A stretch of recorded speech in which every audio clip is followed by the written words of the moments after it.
Hey everyone, welcome to the Wild and Uncut podcast, brought to you by Ruger. I'm your host, Kristy Titus. Thank you for tuning in.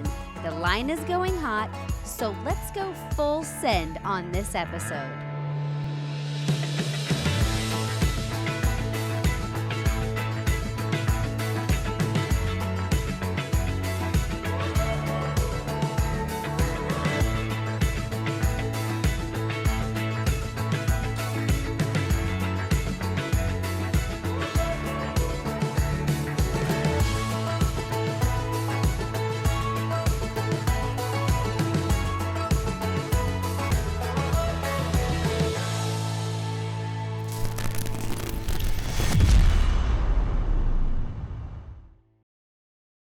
Across America, freedom is more than a word. It's a way of life. Generations of grit rest in the hands of those who build, defend, and sustain. Crafted to endure, tested in the wild, and relied upon at home, the next generation of the Ruger American Rifle is a bold evolution of precision and rugged reliability for responsible owners, today and for generations to come. With onX Hunt, those who wander are never lost. Public and private land ownership, offline functionality, and 3D mapping allow me to hunt with confidence. And the elite membership comes included with draw odds and unit trends with hunt research tools, a membership to Hunt and Fool, plus a membership to Hunt Reminder to ensure you never miss a draw deadline. Download the onX Hunt app and start your trial today. Hey everybody, thanks for tuning into this episode of the Wild Uncut podcast. I'm here with Jon Lene from Bear Archery, and this is a special podcast because this is numero 100. It's a pretty big honor. The old centennial episode, I think, is what they call that on the podcast. Hope I can live up to it.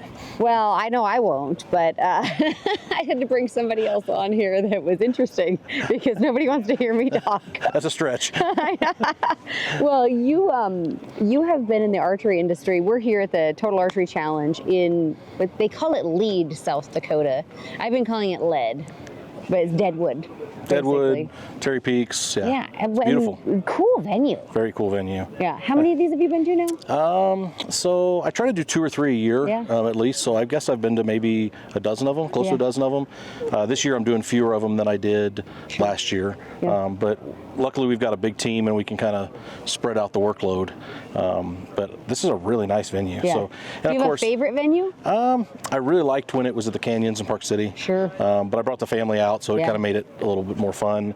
But you know what? They pick a lot of really good ones. Yeah, they do. They're really good at picking venues that have pretty scenery, nice locations, but I am partial to the Western ones. Mm-hmm. So I've only been to Park City and then Big Sky and here and then San Antonio, Texas. And I was like, Lead, South Dakota, like what's in Lead, South Dakota? Why? I mean, like what is going on there? And then we went downtown last night. What a fun little town. Deadwood's really cool. Deadwood is so cool, man. Like actually I like the vibe at Deadwood better probably than any of the other venues so far. Yeah. It's got kind of a like a cowboy, like a more cowboy Nashville vibe to it. Literally like a cowboy Nashville with little casinos and then like, was it Billy the Kid was shot here? Was it Billy the Kid? It was a gun. Cody, wasn't it? I don't know. Yeah. Somebody was shot here. Yeah. Somebody was shot here. It's a big deal. They do a whole reenactment in the street. Yeah, like I think maybe every night or every weekend night or something. Yeah, it's super wild. And then I was going to come here for New Year's and do all you can eat prime rib and crab and then didn't. So we did that last night. You held your own. I was impressed. Everybody's from Mossy Oak went to dinner with us last night and I ate some crab. That was a good time. It was good. Yeah. So if you're looking for a cool tack venue, the Lead, South Dakota venue is not horrible. And the scenery is beautiful. Yeah, it's awesome. It's been a bit windy. Yesterday was really windy, but today's prettier. So yeah, it's a lot. Well, we couldn't even podcast yesterday. No, too windy. So no, it's a pretty spot and it's a great place to come shoot your bow and have a good time and with your friends. And some people call it the guys' weekend, but I see a lot of women here. I'll see more women at these events than I ever did. I traveled a circuit of IBO and ASA and even the indoor stuff for years, and I see there's a lot more women shooting this than any of those other events. So it's impressive. I mean, really, really impressed with the structure, and like you said, it's a good time. Sure. It's nothing really competitive besides your small group that's out shooting, and yeah, it's very impressive. I think one of the cool things that TAC has done is they've kind of removed that intimidation factor. It's not like at the end, because they have like 1,400 people come through a day at this event, and it's not like at the end everybody sees your score, like, oh, was you shot? It's totally like, what was it? What's the word? Just friendly. It's just like a It's nobody knows, so you can come here and you can lose all your arrows, or you could get a 12 ring on every shot and nobody's gonna know. I always say I think like the scoring of this one is when the group gets back who lost the fewest arrows. Yeah. And then somebody's got to buy dinner, but yeah, I mean that's really what it is. It's just challenging yourself, and the challenge is the word. I mean, I've shot these courses and they're extremely challenging. There's some shots that you definitely wouldn't take in a hunting situation. Yeah. That's what kind of makes it fun, right? I mean, you wouldn't take that, and it challenges you, it challenges your equipment, and I think it's awesome. Helps prepare you for the season ahead. Correct. Compare that to like competitive archery in that world, because I'm not from that world, and you've got a big background in that. Yeah, I don't know. I mean, I'm in awe of the guys that shoot competitive archery and the gals that and do it, professionally. I mean, they're really, really good. It's something I can't do.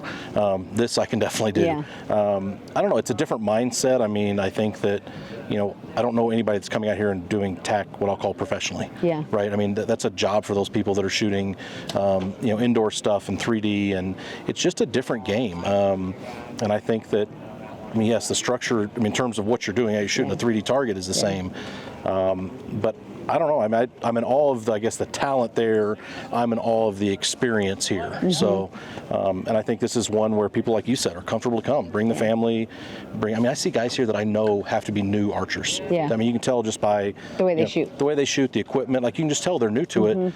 You would never find that just stepping on a course at ASA or IBL. There's nothing against them, because I love those groups, but it's just a different deal. Well, and even here, like we were talking about, the caribou is 111 yards, so you can buy an entry, and then if you hit the 12 ring, you automatically enter to win the truck that we're sitting by. And I can't shoot 111 yards, not because my bow's not capable of it. It's just the arrow selection that I bring here is the same arrow that I hunt elk with and deer with. And so what I have done with my personal setup is I hunt the lightest arrow I can hunt to have the correct amount of energy for elk.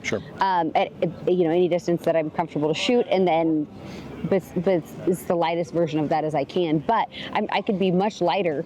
I'm over 8 grains an inch on that, and we're talking about 3-4 grains. Yeah, you could do it. And then I could get these 111 yard targets, but then, I would almost have to set up, 2 bows. And truly, what I think makes TAC so great is you come here with the equipment you're going to hunt with and prepare for hunting season, and you have these steep angles and all of these, crazy situations that, will prepare you better for the real deal when you come out west, or even in a tree stand. Absolutely. And I've seen some people start to build what I call a TAC bow. Yeah. I mean, they're building a bow that they travel the TAC circuit with, and yeah, it's probably got a lighter arrow, or they're shortening it up, or and so they can do these things like 100+ yard targets. But yeah, I mean, that's the problem with having either a shorter draw, lighter weight, or heavier arrow. Or both. Yeah, or all 3 or whatever. Yeah. All of the above. But still, that doesn't take away from, you could do everything out here except for shoot that caribou, and I guess you could aim high, right? You figure it out. Yeah, you educated guess. The other cool thing, a lot of people will do on some of these targets, you have an 80-yard target and you're not comfortable shooting that far, you want to burn an arrow, and it's just outside of your limitation. You just walk up 20 or 30 yards, wherever. That's the great thing about it, is kind of like when you run these courses, it's really your course to run, and if you want to walk up, you can walk up. And heck, there's some people I've shot that they sight in a bow at 20 yards and they've never shot before, and they go run the course and they shoot whatever they're comfortable with. And that's kind of leading into that, into some of our React technology. You could walk here, buy a bow, get a React sight, center up your 20 yards, we can chrono it, and then you can walk it out to whatever distance you're comfortable with that second input, and be shooting this range in half an hour. We've done that with some guys. One of the events I worked last year or the year before, that was really our goal for the event, was to show people React technology, because a lot of people, they've heard of it, they have no idea what it is. And so we sold a good bit of React sites, especially the digital site, and then we set it up right there for them. And people were amazed at the fact that it didn't take them a day to sight in a site. Well, and not only that, but I mean, think about when I started shooting archery, all these pins were separate, and you had to like wiggle them. Yep, each one. And you're like trying to wiggle them the right amount of space. It's not very fine tuning. Oh my gosh! And then you accidentally slide it down. And you're like, ah! It's so aggravating. And this new technology now makes it so easy. You set your 20. Get your average chronograph speed, if you will, and then just basically trajectory validate it the same way you would a ballistic input for, like, shooting long range precision with a rifle. It's doing the math for you. And that's why I tell people, don't overcomplicate it. Yeah, it's easy. Like, if you've done a sight tape before, or you've done any kind of a special reticle or a turret or whatever, it's the same thing. Yeah. It's doing the math. And I've been in this industry over 20 years, and I can honestly say the React sight is the coolest product in this industry. And I know that not just coming from a guy that, works here and runs this business. It's the fact that, I felt like that before I was here. Yeah. Like, it's just something that most people don't understand. And there's a lot of sites out here, a lot of good sites and well-made sites, but nothing gives you the advantage that React does when it comes to ease of setup, precision in terms of the distance, and once again, doing the math for you. It's awesome. And I think there's also a misconception on it too. We have a digital version, which is legal in some states, and then we have we don't call it analog. I'm not sure. Just a standard React. Just a standard React, which has the same basic technology. It's just not digital. So it's legal in other states. That like I think Idaho. Yep, Idaho's still that way. Colorado, you still can't use the digital version. So that goes along with that electronics on a bow thing. I do believe we're a couple years away from that completely going away, because there's no real advantage. It's not a range finding site. No. It is just it's just doing math electronically and giving you a readout. So any more than sight light or other pieces of electronics. So it makes it so easy. Like, literally, you set the 20, you set your second distance. You can set your second distance at 40, you can set your second distance at 60, you can set your second distance at 80, and then everything in between is going to automatically do. Now, with that, there is some very limitations. I think you got to be 260 feet a second. Yeah, there's some limitations on certain sites in terms of that gang adjustment on speed. But I always tell people, the further that you can do the distance. So if you can do a 20 and a 60, it's going to be better than a 20 and 40. Exactly. Or a 20 and 80. Yeah, as far as you can stretch it. But I will say, no matter what you pick, the nice thing about React is, as you walk back out after you've set it, you can make fine-tune adjustments. That's exactly right. You go out and shoot an 80 and you're like, oh, I'm an inch high. You can move the gang adjustments, and it fixes the math backwards. All the way backwards for you, so that you're not reinventing the wheel. Your 20 will always stay 20. Correct. Yeah. No, it's one of those products that, like I said, people don't understand, but if I can have 10 minutes with them, you can see the light bulb go off. Like, when you're talking them through it, they're like, now I understand it. And then we've talked to quite a few guys this weekend that had digital Reacts. They're like, why does everybody not have one of these? It's insane to me that, and here's the thing, and we talked yesterday a little bit, like, archery and innovation has, it's kind of slowed. It's plateaued. Because there's only so much technology we can put into primitive weapons. And I truly believe that our digital technology has been one of the most leading pieces of equipment that has really revolutionized archery into a point of aim, point of impact sport, more so than ever before. Oh, absolutely. I mean, obviously you have your circle of components and all of the things and fundamentals that go into that, and obviously the archer itself is the biggest limitation on that. Sure. But the equipment is so good now. And it's good across the board. There are a lot of companies building good stuff. Sure. And I will say that we haven't had a paradigm shift in physics or any kind of major technology.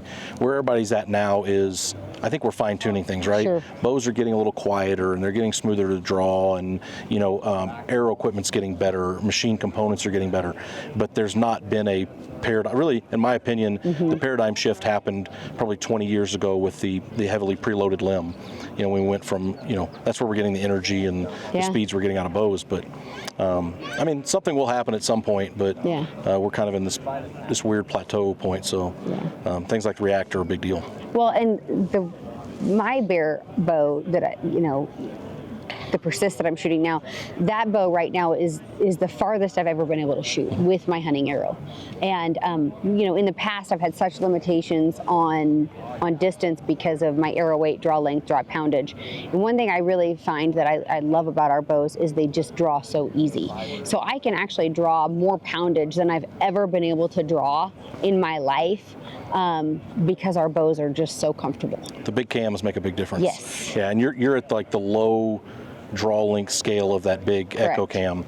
But that cam in general has got great speed for the feel of it. It's an easy bow to draw, but it still produces good speed. So yeah, it's great speed, and I'm shooting farther than I've ever been able to shoot with that. And that's probably where we challenge ourselves every year, is really in cams at this point. Like, how can we make cams more efficient? How we can get more energy with them, drawing smoother, and then little things, right? Like, how do we make them more efficient at small drawings like yours? And so we've got some stuff coming this fall, I think, that everybody will be happy to see as well. Which we can't talk about yet. No, we can't. We just can't. We got to hold some secrets. We're going to keep them in, but we'll talk about We do have them. a bunch of stuff. We got a bunch of stuff coming on the Trophy Ridge side, some really cool products on Trophy Ridge, and then quite a few bows that I think people are going to be happy to see. Just they fill in gaps. Yeah. So. Yeah. Let's talk about the Persist launch, because that, we have two different versions of that, a 30 and a 33. Talk about the Persist line and where that came from, how that came into the Bear Archery family. Yeah, I mean, I think that we've every year continued to kind of improve upon what we call our flagship. And it's funny, you can ask 10 guys here, you can ask 10 guys in the office on what they want, and you'll probably get 10 different answers. Yeah. And I think we knew the cam platform we wanted, which was the Echo Cam. So we wanted different adjustable let-offs. We wanted a smooth cam. We wanted good performance. And now we're starting to add things in terms of tunability. We went to a wider stance with that bow, right? We're running the wider Gordon limbs, a wider pocket. We've tried to lighten up that riser as much as possible. But when you start putting all those features on a bow, it's going to have some weight to it. But that's one reason it feels really good when you shoot it. Yeah. And even I'm as small as I am, I'm shooting it without problem. And once again, when you talk about light bows and heavy bows, it's a half a pound. Yeah. Right. But with that bow, I think we really added some incredible features in terms of, obviously, integrated pick mount for the sight. We've got the IMS mount on the back for the rest. We've got a rubberized shelf so that, from arrow contact making noise is kind of a cool one. Yeah, because I used to put old moleskin or some kind of tape on that shelf to keep it quiet, and it just looked awful. I ruined a lot of bows with moleskin. Oh my, that is so ghetto that we used to do that. Was, I mean, and then I discovered that you could get like this, you could just get Velcro tape and just use the soft side of the Velcro tape. That looked much better than moleskin. But this rubber shelf is nice, and it looks cleaner, and I always say a whisker biscuit solves that problem. Sure. But not everybody shoots a whisker biscuit. Yeah. So, and then the string stop on it's kind of a new, innovative string stop. So, I think we've done some things to really, make that bow super nice. And then one product on there that I give our team a hard time for, Jeff, which Jeff Bees, is a pull-up rope. And there's a pull-up rope, which people use for different reasons, but I gave them a hard time when we were developing that as being kind of cheesy, but now it's become like everybody's favorite product, and so they continue to rub that in my face that it wasn't something I was crazy about, but it looks nice. And well, it's just nice, you can just hook your little functional carabiner into it and just yank it up, and then you're not like, well, where am I going to loop this around, it has a purpose. It's intuitive. It is. It has a purpose, but they give me a hard time about that one. No, I think the team is great. Now you also have Ryan. Is Schutz or Schutz? Yep. Schutz. Now he was an engineer or worked with Cabela's on their bow side for a long time. Yeah, he was on the buying team there. Yeah, he's been in the archery world. I mean, you guys have put together between yourself and Jeff and Ryan, and I'm not sure. I hate to leave out anybody else key on the team, but it is an awesome team. I have to say that Ryan, I actually called on it when he was at Cabela's. He was my buyer at Cabela's. Ryan's a great product manager. He handles our compound bow line. Ryan's very detailed. He does a great job at managing that line. Ted Beester's our product manager on Trophy Ridge and Cajun and that stuff. Same thing. Awesome job. I think the key to our group is that everybody's users. That's right. Right. We don't have people in there that are building products that they don't use. Engineering team, we've got a ton of engineers that are 15 to 25 year guys. It's just sales staff, same thing. We don't have any newbies. Yeah. And nothing against that, but we've just got a lot of seasoned guys that have seen the good and the bad. And so I give it all to that team. They work well together. There's very little animosity. It gets heated sometimes, but that's just part of competition. A little bit of voting going on there at the old office. Yeah, that happens sometimes. And I'm the first to say if our reps on the road, which as best I count, we're the last remaining group with our own reps on the road. We've got 9 guys that cover the country. We don't use rep groups. They're Escalade Bear employees, which I think is a huge advantage to what we do. But if the guys say, hey, this is what we need, and even if I think it's crazy, like if 9 guys say yes and I say no, it's not a dictatorship. Yeah. And we're going to give them the tools and let them run with it. And and then if it's something we need to change, we'll change it. But it's nice to have a group that understands what they're using. Yeah, and like you guys were talking yesterday, I mean, you being CEO of this company, you know how to take apart a bow, you know how to work a bow, you're helping on the engineering side, you're an end user, you're a hunter, like, you know, the team there really knows, okay, we're at these TAC events in person, you're not just sending your team, you're actually here, you're listening to the customer, you're listening to the things that they want or need or requesting, or you're also watching trends. Absolutely. And it makes the company extremely nimble. Yeah, I mean, I'm a user. I mean, first and foremost, I'm passionate about archery. I'm passionate about bow hunting. And I think that getting out and talking to people, our own customers, and then others. Yesterday we were walking the line here and we were looking at everything from stabilizers to bows. We were counting arrow brands within that tub. Like, we were just looking at things, right? And you know, we're always looking for new product ideas and expansion and how can we do things better. And so, yeah, and then working on bows, that's something I've done for 20 plus years, and as a rep, I worked on a whole lot of bows. And so I don't work on them as much as I used to. The guys normally do that, but I still enjoy it. Yeah.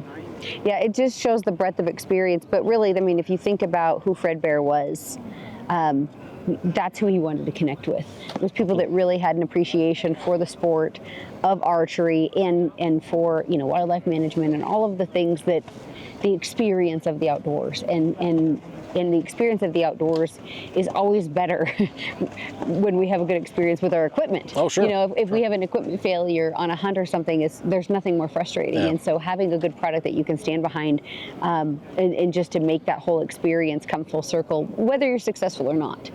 Is, I think, so important. Yeah, I mean, he was, first and foremost, he was trying to connect people with the outdoors, and then he was trying to connect people with the brand, and he was a hands-on founder, owner, CEO. I mean, that's who Fred Bear was, and I think that's why everybody respected him so much, even competitors.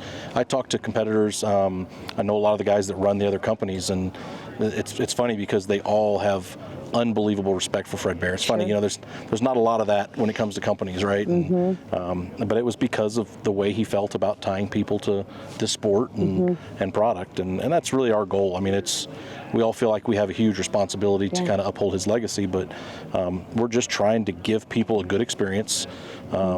I think in today's age, we're trying to give people an affordable experience, which is tough and getting tougher. And I think that's first and foremost. Yeah, and for the whole family. So talk about, you know, some of our youth bows, because obviously that is the future of hunting. It's the future of conservation, and in getting a bow in a kid's hand is so important. And I think when you look at our whole product line, I mean, we build $1,200 bows, as we talked about the Persist, and then we build, you know, $199 bows, and we build them all in our Florida facility. But I think the key was just what you said. How can we tie in a whole family, right? And I've got 3 kids, 2 boys and a girl, different ages.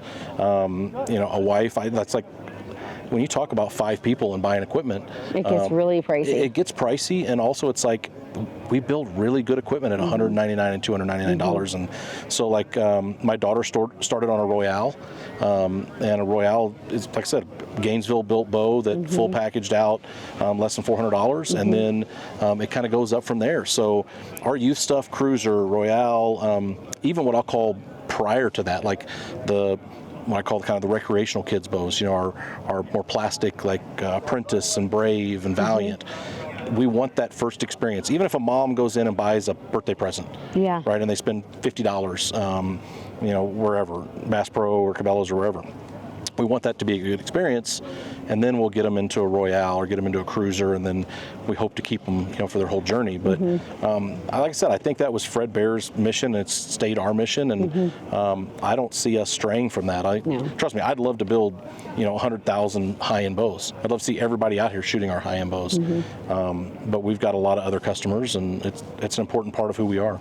And the other thing that I really love about the Bear Archery bows is the adjustability of the length of your draw length, because they're, you know, it's not like, oh, this is 26. This is, you know, you can go 24 to 30, you know, on a lot of our bows, and that makes it to where anybody can pick it up, and your kids, as they grow, the bow goes with them, and it's not like you're having to reinvest in equipment every year in like that dreaded, oh my gosh, I gotta buy my kid another bow this year. You know, no, this is gonna grow with them, and keep them in the sport longer. Sure, and I think even with adult bows now, I mean, in my mind, the rotating module is probably one of the biggest technology shifts, and that's been close to 20 years now.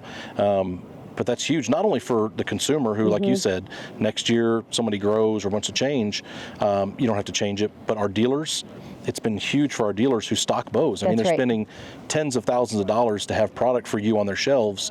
That's tough to do when everything's a specific drawing, a specific color, and so the rotating modules. It's like awesome. Women's clothing. It's just you never have the exact right thing. Nope. Yeah, no. When you go to the store, you gotta have that. And you take a bow. Like maybe I'm shooting a bow, or maybe I have a kid, which I don't. But if I had a kid, I could hand my bow down then, and my kid could change it. Yeah, exactly. Yeah, and adjust with it. Yeah, it is huge. Yeah. It gets a whole family involved, and in that, so everything from beginner to the highest end of bows, and our fit and finish on our Persist bows, they're gorgeous bows. It's nice. They look really good, and it's getting better. I'll say that one of our advantages, we have an unbelievable dip facility in Gainesville. It's state of the art. It's all robotic. I mean, it's quite the operation, and so getting, I guess, the human error out of it has been one reason that our dip stuff looks so good. And then we continue to expand colors. I mean, stone and green, tans, and so really it's a process thing. How can we make it better? But they are pretty.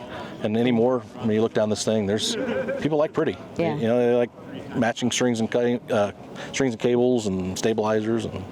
Yeah, we were giving the guys a hard time at Mossy Oak because they had some gold strings on some bows, and the one guy's like, "How are you gonna go hunt with those? The deer are gonna see those gold strings." I'm just laughing because it's just like this whole ribbing affair, you come out here, it doesn't matter what you put on your bow. There's guys out here with pink strings. I have pink strings on my bow, but yeah, I mean everybody's kind of got their setup in their way, and customization's huge. Sure. I mean, you see arrows matching bows. But that's part of personality, and so that's what makes it unique. Yeah, exactly. It's a lot of that's what makes our bows really fun too. Is you can pick from so many different variations of maybe too many styles. And I always challenge the group every time that we say we're going to cut SKUs, and then we cut SKUs, and then by the time the launch comes around, I'm approving business plans for 6 more colors. I mean, I think our legit has 17 colors. Yeah, it's crazy. It's like, and I just give them a hard time. I like having options.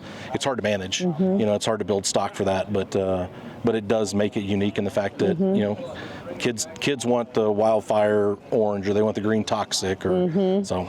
Which it's cool. Yeah, it makes it fun. Let's talk a little bit about some of our accessories. So, we've got everything from sights and releases and everything in between. So, talk about some of our releases and some of that as well. Absolutely, yeah. So, I mean, Trophy Ridge, the goal there was, I would say the 2 main things were based around our Whisker Biscuit, which is, the number one selling rest of all time. And everybody's had a Whisker Biscuit at one point in your shooting career. And everybody probably should. I say this, and people are like, oh, they affect flight, or they affect speed, or they affect, veins. It's like a fail-proof. Oh, we've done the testing. Fully contained.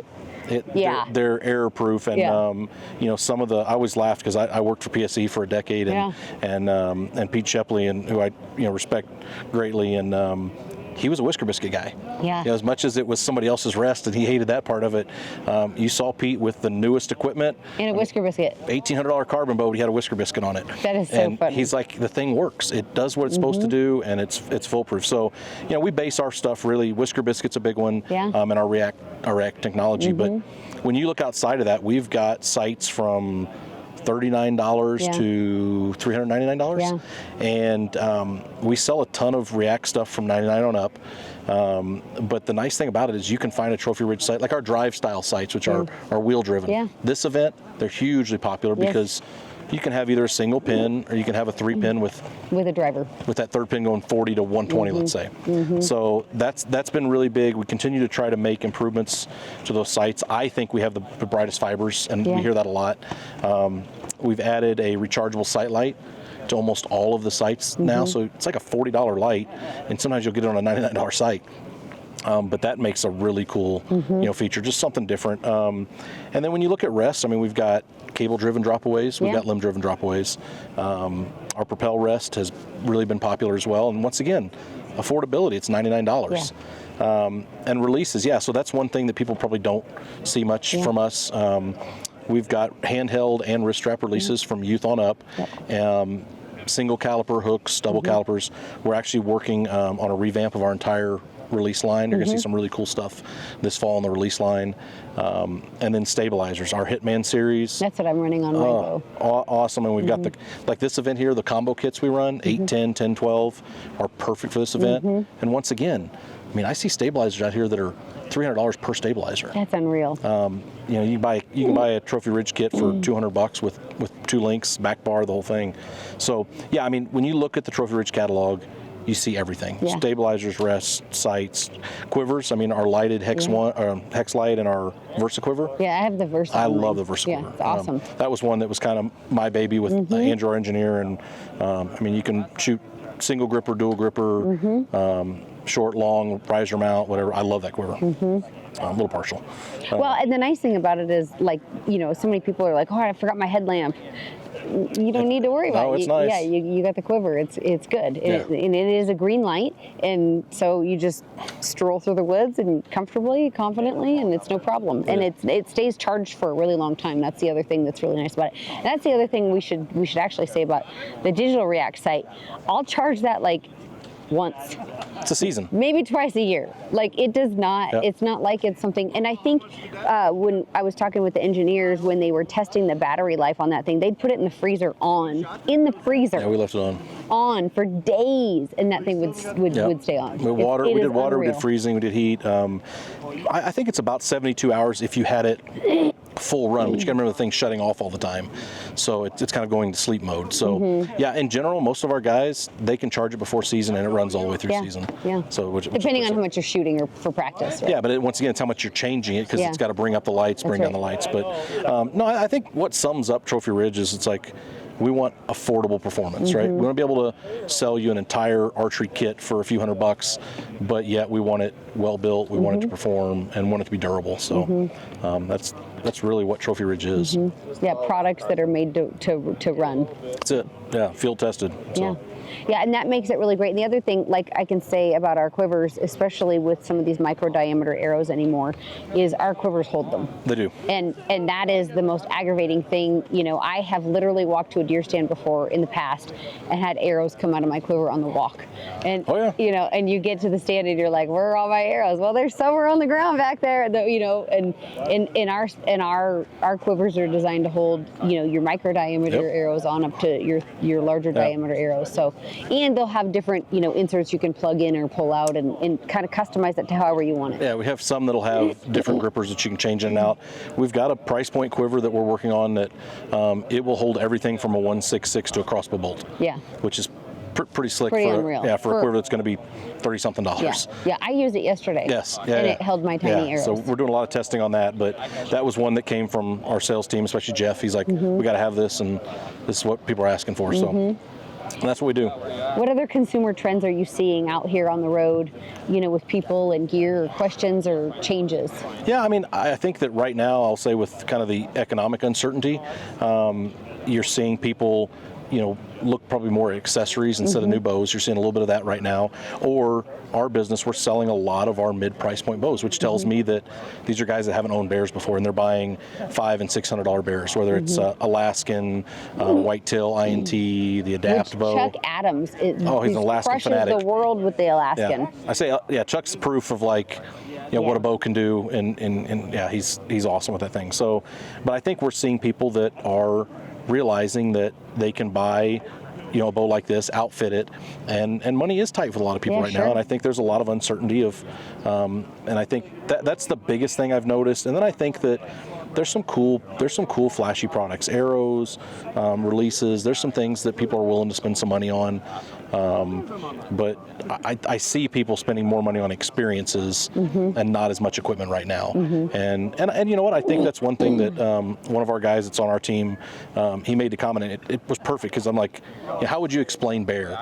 And he's like, I would tell people, buy what you need so you can do what you want. That's right. And I'm like, that's the perfect saying. It's like, yeah, you can outfit this entire bow for $700, $800, and then go spend the grand on a whitetail hunt or a bear hunt or whatever. So or come to a tag event. Come to a tag event and practice. Pay for the whole weekend. And and I think that's so important too, because you can spend all the money you want on a bow, on accessories, on whatever, and you can buy the highest price stuff. It doesn't mean it's better. No. And it doesn't mean you're going to shoot better. It does not have to be the highest end. I mean, a lot of it comes down to you, the individual shooter, and your mechanics and your fundamentals and how you execute shots, and if you have target panic, or how you're dealing with these things, and the bow is just a small product of that circle of components. It is, and I think that if that's what somebody wants to do, great. I have no problem with that. Sure. I mean, it's what makes the industry run. But in my 20 years, I've shot, the most expensive aluminum bows, the most expensive carbon bows, our bows from top to bottom. And this year I'm shooting a whitetail INT, and it was the bow that just fit me right. It had the Echo Cam on it. I liked the lightweight riser. It was a really good bow to pack and hunt with. And that bow's half the price of our Persist. I've shot a Persist the last 2 years. But this bow is just one that it felt right for me. And so I guess I'm at the point in my career and life that it's like I'm gonna pick what really fits me, and not just what I guess they make me look cool, but nothing's gonna make me look cool. But just something that's different. Yeah, something that's just it fit me right. So that's how I felt about the Persist. Like last year, I shot the same bow in 24. I shot the same bow as I did in 23 because I just liked it so much. I had it put together. I had it set up exactly how I wanted. I'm like, you know what? I love this bow. I'm just gonna keep it and shoot it, and it's running good. And I had a really great bow season last year, and I was super grateful for that. And I'm looking forward to another good one this year. Our broadhead line, our 6 broadheads, I shot the Meat Seekers last year, and unbelievable. Like all of the things were like in the past, like I've been like, oh, well maybe I didn't get the best angle on that shot, or maybe I didn't this or that. And it didn't matter what I did with that broadhead this year. It was dynamic. Good. Yeah. Like I shot an antelope at 65 yards, and it was unreal. Yeah. Just the way the bow shoots, number one, and those broadheads shoot. But the damage that broadhead did in that antelope was unbelievable. It was spot and stock, so it was a really fun hunt. Behind a decoy. Yeah, so it was a cool experience, and that's one thing too with bow hunting antelopes. That is a fun time. You need to do it in September when they're kind of dumb. Yep, done that. But those broadheads last year, anything I shot at, it was just the blood trails were unbelievable. We've got this whole sick line's good, and I say that for like whitetail and mule deer and more of that type of species, I love our SK2, our sick expandable. Yeah. The blood trails on those and the holes are awesome. For big stuff, I'm more of a fixed blade guy. Yeah. I like our F3. I've always been a fixed blade guy on big stuff. That's what I was running for elk this year. But I will say, Jeff Pease is in Africa right now. He spent 3 weeks in Africa. Jeff is a fanatic when it comes to the Meat Seeker. Yeah. And he takes him to Africa, and that's what he hunts with. And so if there's a testament to big stuff, Ford Vital, heavy ribbed animals, and Jeff kills everything with that Meat Seeker. Yeah. And so it's not always, you can't shoot a big animal with an expandable. That thing proves different. But I always encourage people to check out the Sick line, and we own Rocket. We moved a lot of the Rocket stuff into the Sick line, but there's some really, really good broadheads in there, and traditional broadheads. We've got some awesome. Some of them are heavy too. They are. We've got some really heavy broadheads that I'm not shooting, but if you have the capability, or you're hunting some big heavy boned animals, we have some heavy broadheads. Yeah, they were built more for the traditional side, the razorhead ones, with change out in terms of the ferrules, but we've got a lot of guys that are shooting compound with them, and they'll go 200 or 250 grains on the one. Yeah, you can go Cape Buffalo hunting with those. Yeah, oh yeah. Yeah. That's kind of what no problem. You just take them out and go to Africa and do anything with those. Those ones are a bit heavy for me. I'd be like, yeah, you wouldn't get your 80 yards. I would not get no 80 yards out of those. But that is one thing too. Trying for me as an archer to balance trying to get distance with my arrow speed, but also how I have my bow set up. Some of the things I did different.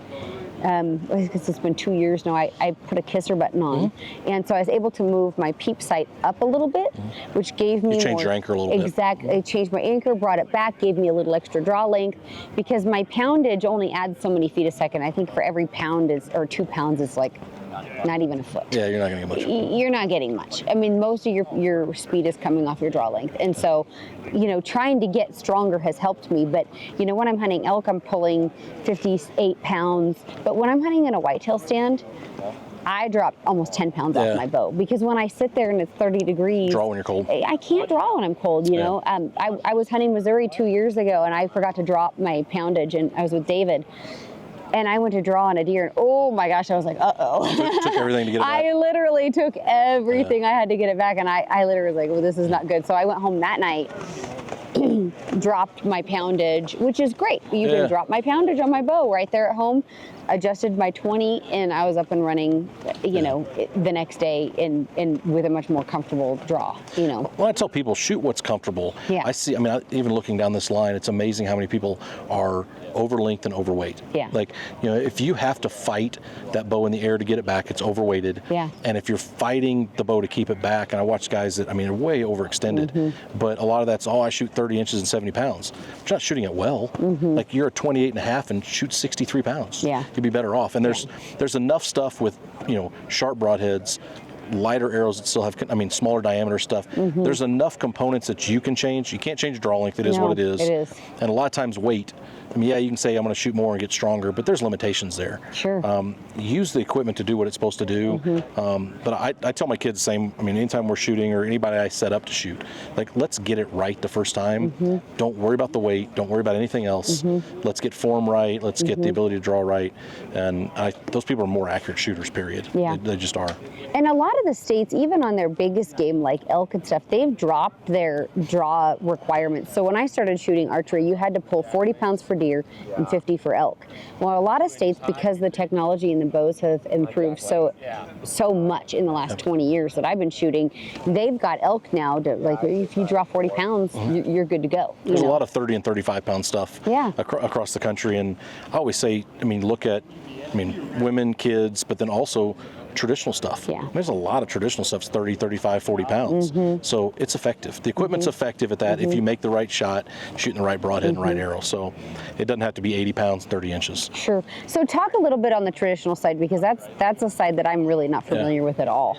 Yeah, so and I will say, of all of our businesses, it's my favorite in terms of just like the historical piece of it. I'm obsessed with our traditional stuff. And I'm not a traditional hunter. I don't consider myself a traditional hunter. I shoot one and I play with one. My goal is to kill something with a traditional bow. But when you think about bear archery and you think about Fred Bear, that's really what it dates back to. It's iconic. Yeah, and component. So it's one of those things that I encourage anybody that's ever running through Florida on I-75, pop into Gainesville and come see our facility. We are building, handmade traditional bows.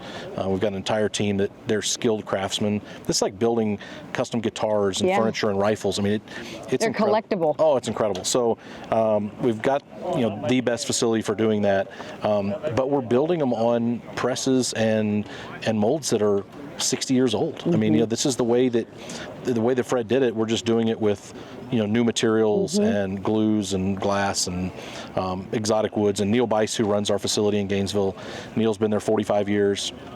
He was an employee of Fred's. He was Fred's bowyer. Oh, wow. So he's kind of the last remaining attachment to Fred Bear.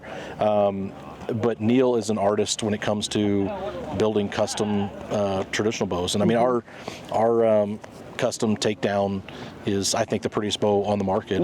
Green glass and Babinga wood, and it's beautiful. But we've watched that business continue to grow, which is kind of cool. And I think it's a mix of people that either want an additional challenge, maybe they're compound people and they want something different or an added thing. And then we're getting a lot of younger people that, and I don't know if it's just more of a tie to nature or whatever it is, but they weren't archery people and they're buying traditional bows just to fling arrows. They're not hunting, they're not doing anything. They just want to go in the backyard and shoot. Yep. And then in terms of our collectors, we've got bear guys that, I always say a compound person probably owns 2 compounds. Yeah. That's pretty average, like a backup bow.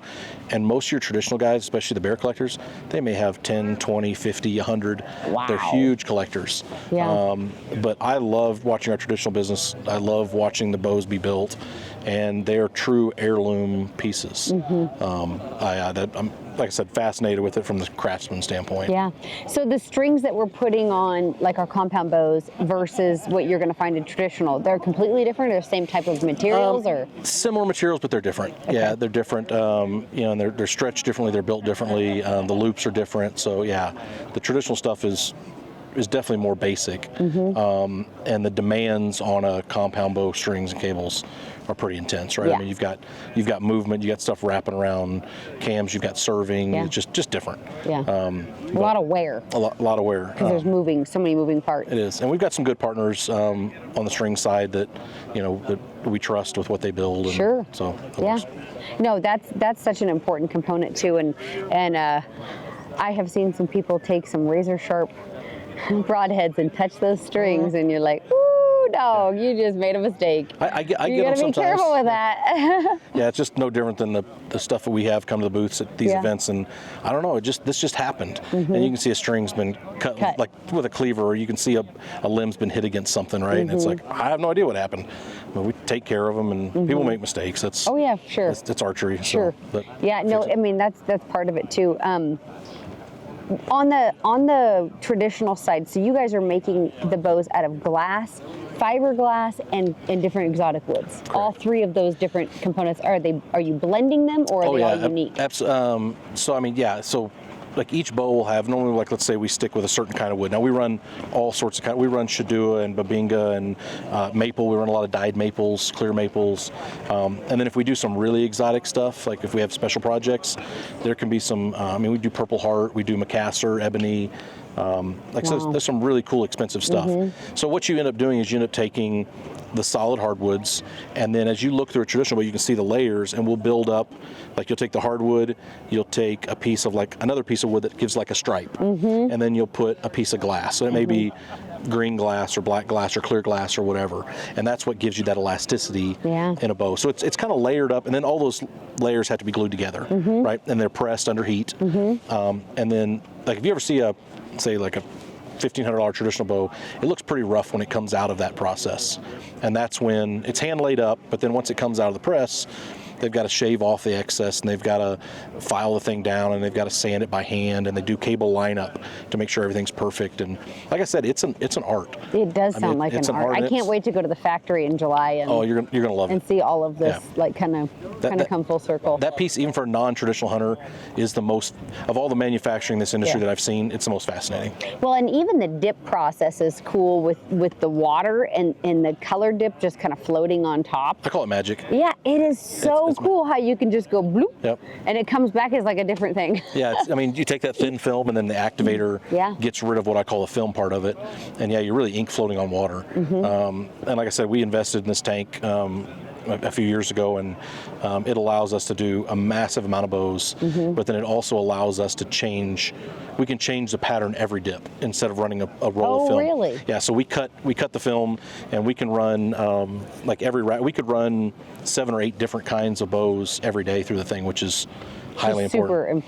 Without draining a tank or without running a new roll of film or whatever. So that's fascinating. Like I said, when you have 17 colors of legits, you better have some versatility. Thanks, sales guys, giving us all the options. But Neil and that group down there do an awesome job of managing that and making sure that you're not waiting 3 months for a certain color. Sure. They do a great job of it. Yeah, there's so much that goes into it. Like people don't even think about it. So and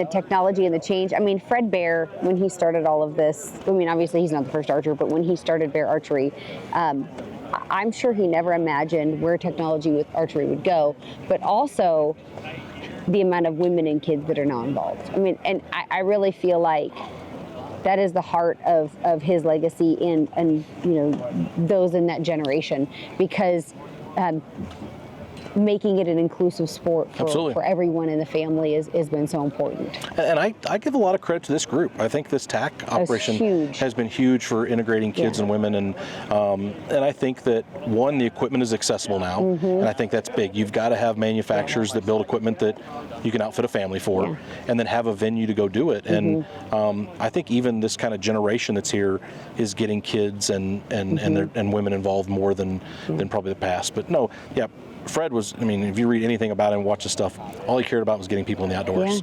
And it didn't matter to him.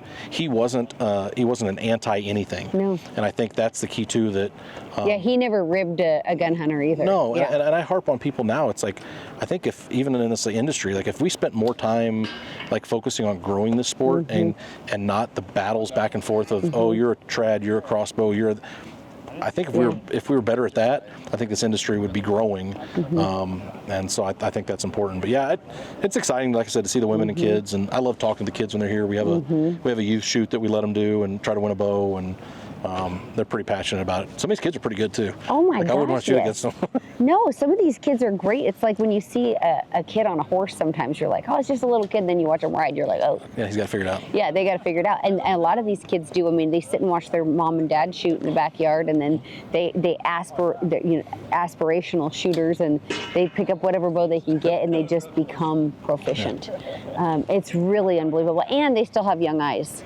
Yeah. So I give them that too. And kids and women, at least from what I've taught, are better students than grown men. Every grown man that I've taught archery is a lot more stubborn in terms of the habits. But every time I teach a new woman to shoot, it's like they listen. It's like do this, do this, do this. Oh man, that was easy. I'm like, because you did the simple stuff. And kids normally in this thing are much better at that too. So what advice do you have for a new archer coming into the sport? Yeah, I mean, I think that once again, don't get caught up in what people tell you have to have, right? And I don't care if that's our product or somebody else's. Like, go to a good shop, go to your retailer, and look through things, right? Do your research online. Ask friends what they're shooting in terms of people like you, right? So I think equipment selection's super important. Yeah. And buy what you can afford. I tell people that not just in archery. Like, I don't care if it's cars or whatever, right? Like, buy what you can afford. Yeah. And then after that, I think those two things we talked about earlier, weight and draw length. Yeah. Because if it's not set up right the first time, I have women that they rake their arms. You've got guys that are sky drawing and they're fighting the weight. But I mean that's go to somebody that knows what they're doing, but make sure the draw length and the weight's right. And if you do that, I think most people have a really good first experience with archery. But other than that, I mean, it's like, once again, get out, find things like this, find your local shoots. Anymore, it's not expensive to put a couple 3D targets in the backyard. No. Yeah. You can find. Reinhardt built some incredible stuff. Big Shot, and like there's some great stuff that's reasonable. And then repetition. Don't overshoot. I tell people that too. Like when you're getting into it, if you can shoot every night, it's great. Like go shoot 10 arrows. Yeah. But you don't need to shoot 50 or 100 arrows every day. No. And that's usually what I do, is about 10 or 12 arrows a night. Perfect. And I just go, I'll start with my 365 block, and then I actually have a few 3D targets as well, just so I could practice some angles and a little farther shots, and just kind of a little more realistic shooting scenarios. I've got some on some steeper down, and then I try to do some ups, but it's harder to get at my place. But it's a lot of fun if you can start, especially like if you're going to come out where I live and you're hunting antelope, or you're hunting a mule deer, or you're hunting elk. There's a very high likelihood you're going to end up with some of those incline shots, and being able to know how to draw and how to position your body and shoot them is really important. Yeah, tipping at your waist and not your shoulders and stuff like that. Well, that's the same thing in a tree stand. It is. I mean, you got to see it all the time, dropping arms. I don't know why I did that. Why did I miss it, or why did I shoot low, or whatever. But no, and I think with kids especially, I'll tell them, like, get outside, right? I mean, this is awesome. I don't care, fishing, hiking, biking, this stuff. Get off the games a little bit and come out and do this, especially if you have a parent that's wanting to do it with you. Yeah. That's the best. Well, there's nothing better than memories with your friends and family in the field, for sure. I 100% agree with that. And I think a lot of it too is talking to people you trust. So I have had some archery mentors. I showed up at David's one year with these ridiculously heavy arrows. And he looks at me and he smacks me on the top of my head. He's like, "What are you doing with those arrows?" And I'm like, "Oh, there's so much energy behind them." Blah, blah, blah. And he's like, "You idiot. You're shooting a little white-tailed deer." He goes, "And your arrow's going to go." Yeah, the deer's gone before he gets there. And he's like, "You're going to miss." Yeah. And you know what? I missed one of the biggest deer I've ever shot at. Over a 3 or 5 yard, because I didn't range it. So now, Chuck and I sat at one of the events a couple years ago, and we sat and figured out how little my arrow could weigh to have, I think you were saying 50 pounds of energy for elk, and that'd be the lightest, but still give me that energy threshold, and that's the arrow I'm shooting. And then the other thing I did is I added the kisser button, which gave me a little bit longer draw length, but it also gave me a better anchor point. Yeah, consistent. That's key. Very consistent. And then the other thing I did, which was a David thing, was I went to a single pin.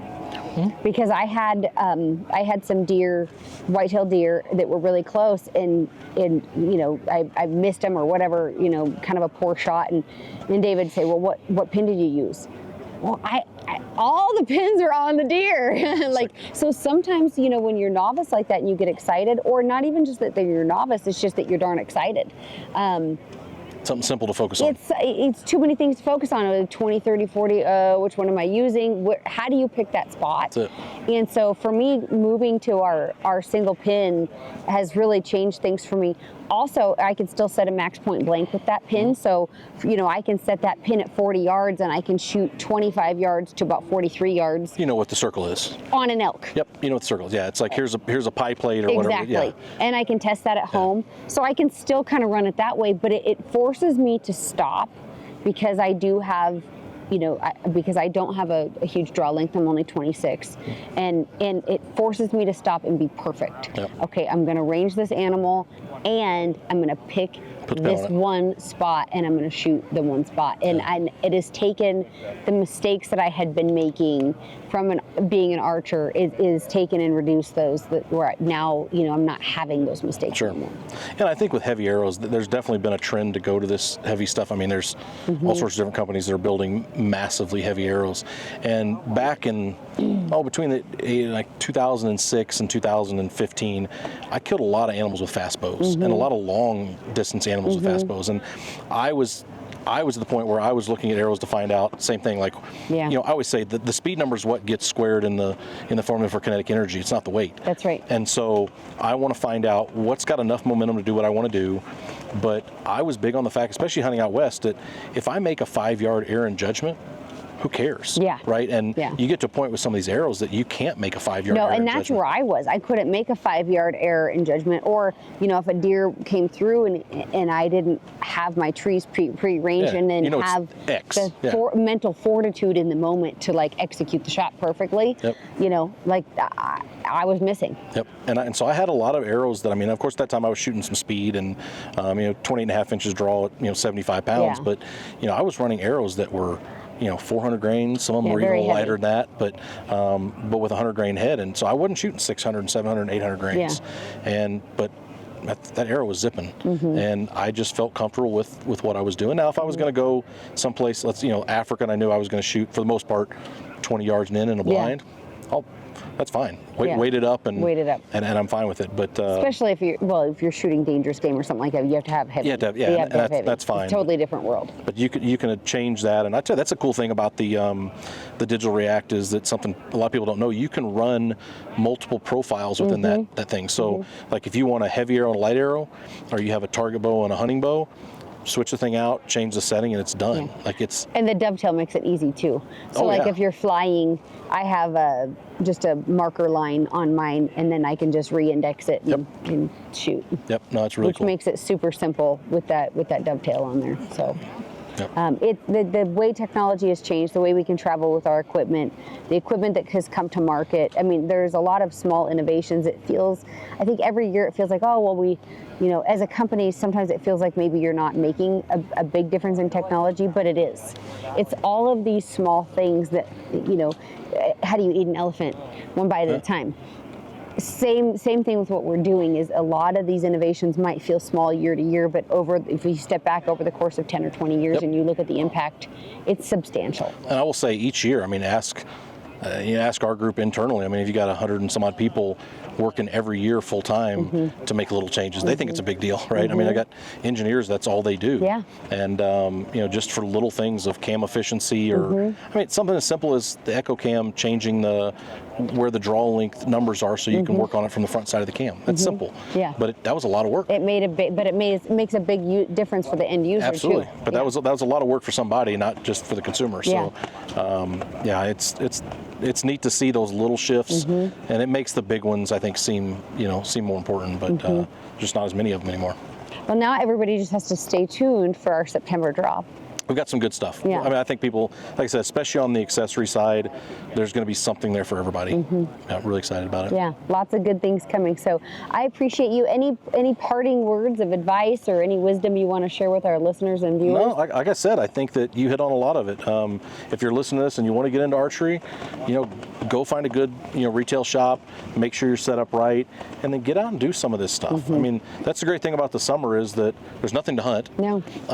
Come out and shoot an event like this. This is a great time. Even if you come and shoot the practice range. Yeah. There's like 15 of these events now. There's no excuse to say there's not one within driving distance. Sure. Yeah. So get out, do it, have a good time, and then. And plan on shooting multiple days if you are going to come. Absolutely. Like don't just come and be like, oh, we shot Saturday. Like when you come, you're going to want to shoot a course on Saturday and a course on Friday, and you're going to want to shoot Sunday because it is so fun. And because typically you're only shooting one arrow per target, right? So if it's a 28 target course, you're only shooting 28 times.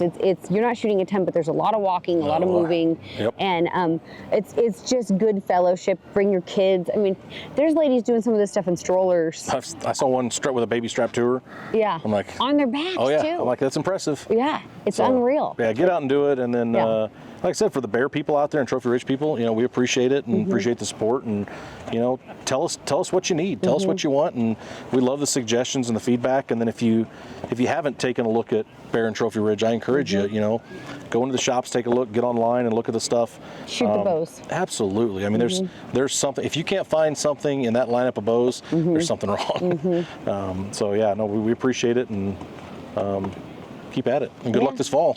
I know. Well, you know what? We're going to have a great fall one way or another. It's going to be a good time. But I sure appreciate your time and you sitting down with us here at TAC, and for Bear Archery for stepping up, to participate and sponsor these events so people can come out and shoot, and for putting together the truck giveaway every year, which is super awesome for those that I want that truck. Really want to. I know Jon keeps trying to buy it.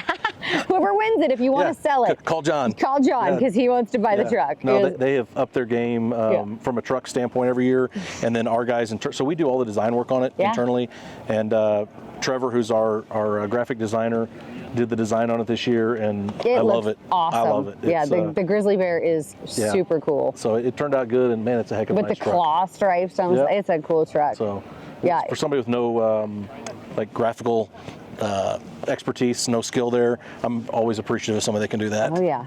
Yeah, it looks good, and it takes a team really to put this together too. So absolutely, a lot of good people that put a lot of work into it, and put these events on around the country. So you guys, if you haven't been to Total Archery Challenge, come to one. And if you haven't checked out Bear Archery's lineup of bows, get on their website. If you go to the Bear Archery website, you can get sublinks to all of their other product lines, from Trophy Ridge to Stick Broadhead. So all of everything and everything in between. So get online, check them out. And the most important thing is just to go shoot a bear bow. So absolutely. Whether you shoot one at TAC or you shoot one at your local dealer, just get one in your hands. Check out, everything from our kids' bows all up to our pro shop bows. So we've got everything in between now. It's crazy how many new bows we have, how many SKUs we have, colorways. We've got something for everybody. Absolutely. And I want to thank all of you for tuning in to this episode coming from TAC in Lead, South Dakota, Deadwood, and we hope to see you out here next year. Absolutely. There are a lot of Americans that understand the value of hunting, but we all know that right now, national support of hunting is extremely volatile. It seems that with every passing day, our voice is diminished, and the court of public opinion is not effectively hearing our side. We need advocates working on our behalf in Washington, D.C.